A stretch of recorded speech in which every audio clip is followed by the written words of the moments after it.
Active shooter events have begun to increase in recent memory. Now, they've been happening at grocery stores, places of worship, and even colleges and universities.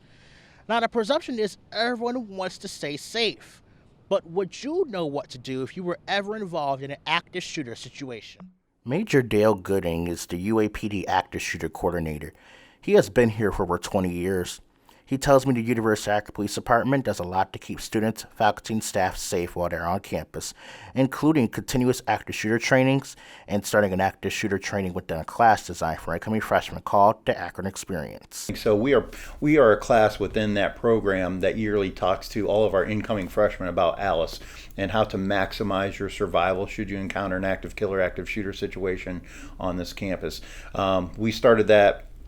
The idea was is to catch freshmen as they came in the door. That way they would have that tool with them as they rounded out their career here at the university. Whenever a mass shooting event occurs, police are often criticized for not stopping from finding the shooter, helping the victims.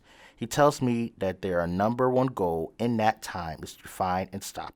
Well, the reason is so that to try to stop more victims. You know, we want to, and believe me, it is hard. It's even hard in training when you know the victims are actors to walk past another human being that's in a crisis. I mean, that's what we're sworn to do is help people, and it's probably one of the most difficult things I know that I've had to do in training, and I know our officers have a hard time with it too. But the reason that you do it is to stop more injuries. The University of Akron does participate in a program called ALICE, or Alert, Lockdown, Inform, Counter, and Evacuate. There are other programs out there, including Run, Hide, and Fight, and Major Gooding took me through each step. You know, if you can get away from a situation, you want to get away as fast and as far as you possibly can.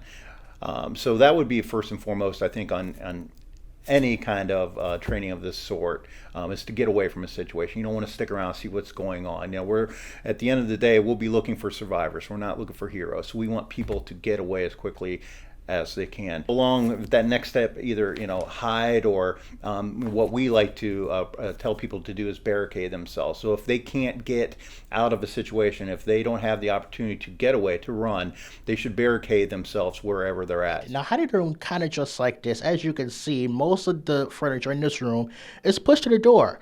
This will prevent the person from entering the room. Make sure all the blinds and windows are closed and that no one can see you from the outside. And also make sure this device right here is put on silent or vibrate. And then the fight is, in Alice, we consider counter.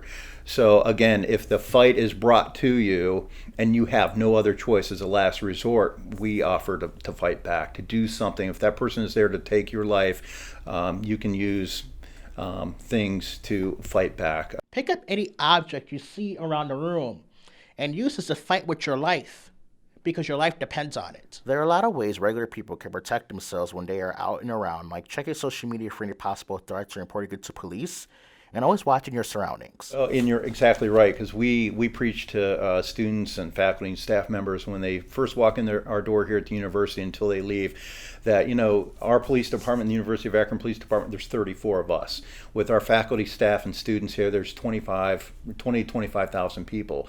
So essentially they are our eyes and ears. So we really, really depend on them as a community to see something, if they see something, to report it, if they hear something, and that can even be like on social media anymore. So oftentimes our students, faculty, and staff hear about things through social media or other sources that oftentimes we're the last to know. So we encourage them to take that active part, to have that sense of community. And we have an instinct. If most people, especially this time of year, have been here a while, they understand who belongs, who doesn't belong. And when that hair on the back of your neck starts to stand up and you realize something's different, something's wrong, they need to report that. These are just some tips to help you stay safe in case you ever find yourself in the unthinkable. Reporting for the University of Akron, I'm Naquan James for ZTV's Lights Camera Akron.